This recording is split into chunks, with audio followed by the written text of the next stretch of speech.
So next up, podcast listeners, you should fear inflation.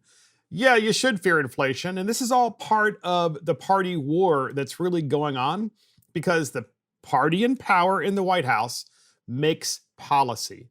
And we have a monetary and fiscal policy that is incredibly inflationary. So in the Wall Street Journal, just yesterday, the Fed is playing with fire, clinging to an emergency policy after the emergency has passed. Chairman Powell courts asset bubbles by Christian Broda and Stanley Druckenmiller. And here's just some of what they put in this op-ed. With COVID uncertainty receding fast and several quarters deep into the strongest recovery from any post-war recession, the Federal Reserve's guidance continues to be the most accommodative on record by a mile. Keeping emergency settings after the emergency is passed carries bigger risks for the Fed than missing its inflation target by a few decimal points. It's time for a change. The American economy is back to pre-recession levels of gross domestic product, and the unemployment rate has recovered 70% of the initial pandemic, hit in only 6 months, 4 times as fast as in a typical recession. Normally at this stage of a recovery, the Fed would be planning its first rate hike. This time, the Fed is telling markets that the first hike will happen in 32 months, 2.5 years later than normal. In addition, the Fed continues to buy $40 billion a month in mortgages, even as housing is clearly running out of supply. And the central bank still isn't even thinking about ending the $120 billion a month in bond purchases. Not only is the recovery happening at record speed, excesses of fiscal policy are already visible.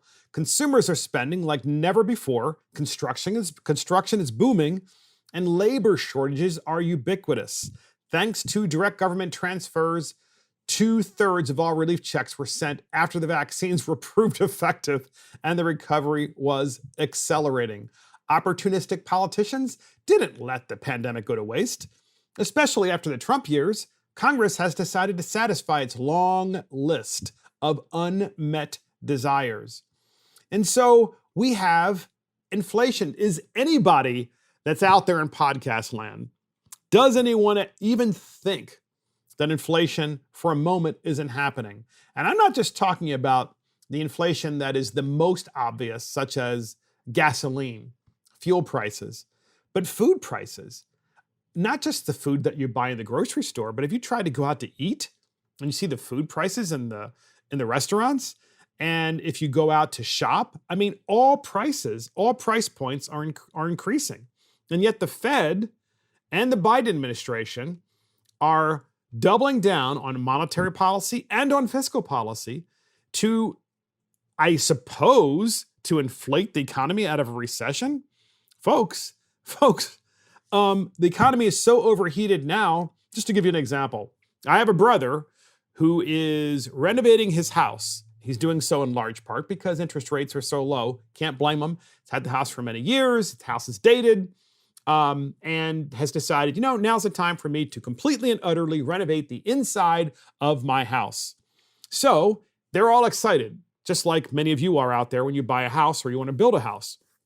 So he hires a contractor only to find out that there's a massive backlog on ordering wood because of the supply chains that were disrupted by the pandemic. So as a result of the supply chain being disrupted by the pandemic, wood prices are through the roof.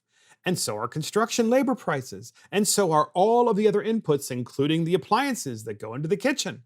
It's unbelievable the impact that inflation has on every single American's ability to be able to afford basic living expenses, let alone buying a house or building a house. If you try to build a house now, good luck getting that house built within the next 2 years because of the lack of supply of basic building materials, which were interrupted.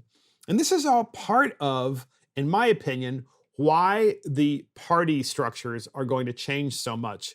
You're going to have more and more working class people going into the Republican Party because they're going to hopefully finally realize the Democrat Party is incapable of managing the economy. And as a result of their inability to manage the economy, the Democrat Party is absolutely going to inflate this economy to the point that I have to wonder whether the dollar will be or continue to be the world's reserve currency. And that's why people are buying, things like Bitcoin and Ethereum and maybe Dogecoin. That's a joke, which we'll get into a little bit later. So, and that is, you should fear inflation.